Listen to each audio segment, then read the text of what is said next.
जय मां गुरु। ईश्वर रूपी किसान।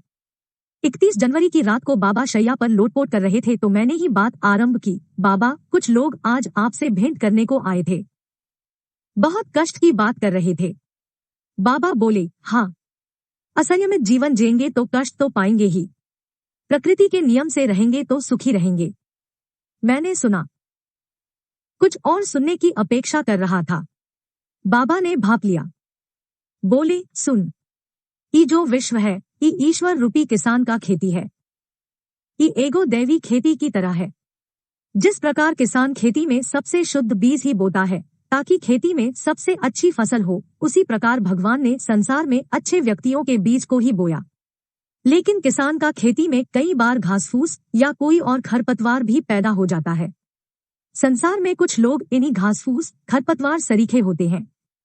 वो समयबद्ध ऋतुबद्ध नहीं होते हैं, जैसे खरपतवार बिना मौसम के हर मौसम में आ जाते हैं।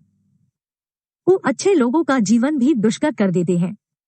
लेकिन किसान तो खरपतवार क्या, अगर गेहूं का खेती है तो उसमें एक बाली भी बाजरा या जौ का भी बर्दाश्त नहीं करता है, उसको उखाड़ फेंकता है। और अगर बाजरा का खेती है तो वो गेहूं को बर्दाश्त नहीं करता है, उसको कबार फेंकता है। वो इन अनुचित पौधों को कदाचित अपने खेत में नहीं रहने देता। लेकिन अगर बहुत अधिक ऐसे ही पौधे सब उत्पन्न हो जाए तो वो क्या करता है, वो उनको कबारने के लिए मजदूर लगाता है। उसी तरह से भगवान इंसानों की इस खेती में से अनुचित तत्वों को कबारने के लिए मजदूर लगाते हैं। वे मजदूर क्या है? अरे, वह इंसान की बुद्धि है। सुना नहीं है, काल दंड ले काहू न मारा, हरे तेज बल बुद्धि बेचारा। जब भगवान को ऐसे लोगों को कबारना होता है तो वे उनकी बुद्धि खराब कर देते हैं और वे खरपतवार सरीखे स्वयं में नष्ट हो जाते हैं। इतना सब मुझे रहस्य की तरह मालूम हुआ।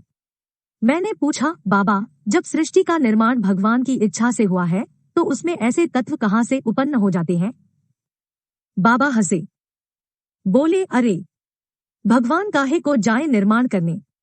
किसान को पता होता है कि फसल कैसे पैदा होती है। वो बस समय पर बीज डालकर जोत देता है। यह मेरे लिए बिल्कुल नवीन ज्ञान था। भगवान किसान का अपनी विश्व खेती की ओर यह समयबद्ध व्यवहार आज तक नहीं सुना था, न स्कूल में, न कॉलेज में, न और कहीं।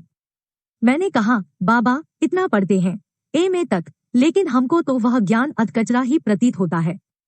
उसका उपयोग हमको आजीविका कमाने तक ही सीमित लगता है, उससे ज्ञान तो नहीं होता है।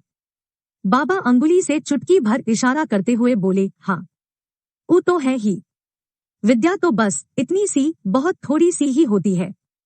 अविद्या के बोझ से ही जो लोग अपने आप को विद्वान समझते हैं, नाना प्रकार के तर्क वितर्क करते हैं, वे उस बोझ से दबे रहते हैं। जो वास्तव में विद्वान होता है वह इस प्रकार तर्क नहीं करता है। वह तो चुपचाप दूर खड़ा देखता रहता है, हंसता रहता है। बाबा के इस पूरे वर्णन को सुनने में काफी रात बीत गई थी।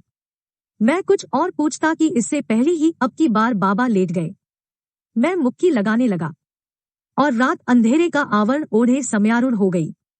जय हो परम पूज्य अघोरेश्वर भगवान राम जी की।